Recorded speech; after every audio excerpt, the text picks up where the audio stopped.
Let me tell you a story. In 1986, DC Comics published a thing called Crisis on Infinite Earths.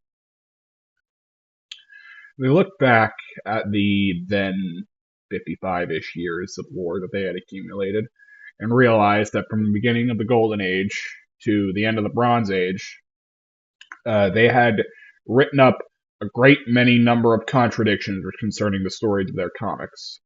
So, with Crisis on Infinite Earths, they decided to essentially reconcile all of that, reset the timeline, clean things up a little bit, and make things a little more streamlined. Which they did. Now, I believe they're doing a similar thing with this thing called the Arrowverse, and before that, they tried this thing called New 52, which sucked, which nobody liked. Um, I think the most lasting remnant of New 52 are the fucking the skins in Injustice 1, which I think is still generally more fun than Injustice 2. But that's just me. Anyway, why am I mentioning this? Well, it's because of two things. One, there are people who seem utterly convinced that TV shows like The Simpsons or pretty much anything made up before the year 2000 have some preternatural fucking mystical ability of precognition where they can like magically see into our time and report back on it somehow, or I guess report forward on it. However the fuck time travel journalism works, which would be an amazing story to write.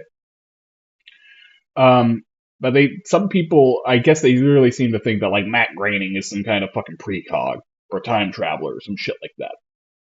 Because I suppose these people's minds can only stretch as far back as like 2017 if they're lucky. And so they just don't understand the fact that a lot of the problems that people had back in the 90s, the 80s, the 60s, the 20s, the 1920s, fucking caveman times are the same problems we have now. It's all the same shit, you know? Well, what's that fucking song lyric I'm thinking of? I forgot it. Never mind. Ah, shit. Never mind. My memory. I got a really bad short-term memory and a really scary good long-term memory. It's really weird how that works. Anyway, yeah, there are a lot of people on the internet, especially in my generation, who just seemingly seem to think that shit from the fucking before time, if you want to call it that, magically just has the ability to comment on and say shit in our time as if they have all the context and all the information of our time available. They don't. But another thing I was thinking of. A new pope got elected recently, and it's got me thinking about the Catholic Church a lot, as I assume a lot of you have too. And I was thinking to myself that DC Comics, they wrote Crisis on Infinite Earths after 55 years of inconsistent lore. They looked back on 55 years of inconsistent lore, and they thought to themselves, we really gotta fucking flesh this out. Like, we really gotta, flesh it. It's already fleshed out. It's too fleshed out. They gotta cut the fat. And they looked at that and said, holy fuck, this is a nightmarish fucking series of tubes where nothing makes sense and everything is like discombobulated and things are connected and wires are fucking going together and all together. So they did that in 86, and then since 86 they tried to do it a couple of more times. So I mentioned that because the Catholic Church they don't have 55 years of inconsistent lore to deal with. They have 2,000 years of inconsistent lore to deal with. And further back, if you want to consider the Tanakh and all of their Old Testament stuff. And did they ever bother to be like, okay, let's just have like one big fucking event in the Vatican where like the Council of fucking Nicaea. You remember that shit? I remember learning about that shit in high school. Why don't they have fucking Council of Nicaea 2? I don't know, find like fucking Nicaea, Kansas or someplace like that and do it there. I'm sure there's like a Nicaea, Wyoming or someplace like that. I mean, seriously, like if if you're a Catholic, then whatever.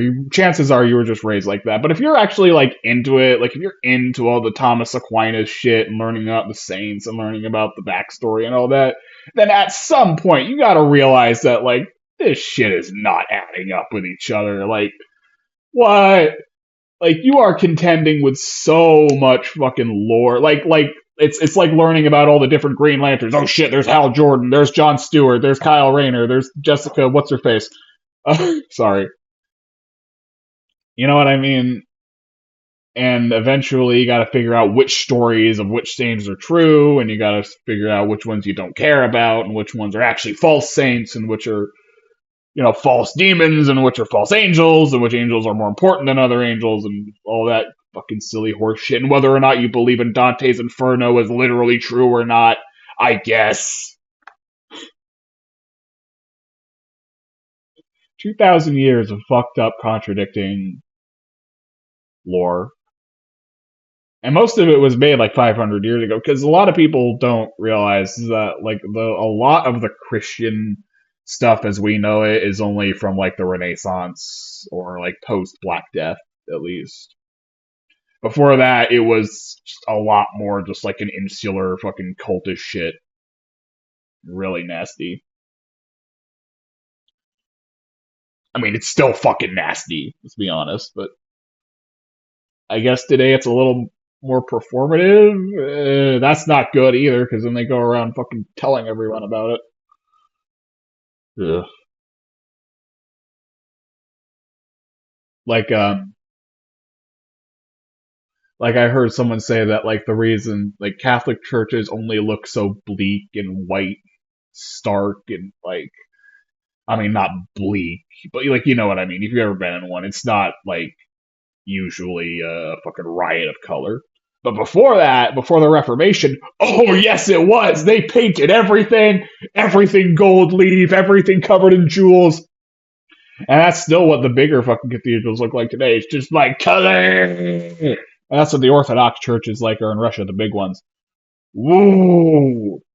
I mean, it's sad that so much of the greatest architecture in the world is dedicated to a fucking a big cult dedicated to a Palestinian carpenter who would absolutely hate the cult formed after him. But whatever. Like Jesus, if he was real, he was either a con man or he was like Charles Manson. I mean, you think about it for a second. Like, if any other devoted cult, like if any other cult, like a Charlie Manson style, fucking Jim Jones style cult, got like imagine today if fucking the Jim Jones cult, they didn't drink the Kool-Aid. They all decided to turn Jim Jones into like some god figure, and they decided that Jim Jones went to heaven. Say he was, I don't know, assassinated by the FBI. This Jim Jones went to heaven and he loves you forever. And then 2,000 years later, everyone believes that Jim Jones died and went to heaven. Like, it'd be something similar, I imagine. Except Jim Jones would be a much better, interesting fucking supreme deity than Jesus. Like, Jesus, if you actually read his teachings, some of it makes me cringe, some of it's bad, most of it's pretty good, and some of it's just, like, wacky nonsense. Like he said, you don't have to wash your hands, you just have to dip them in water, and then they're blessed, and then it's okay.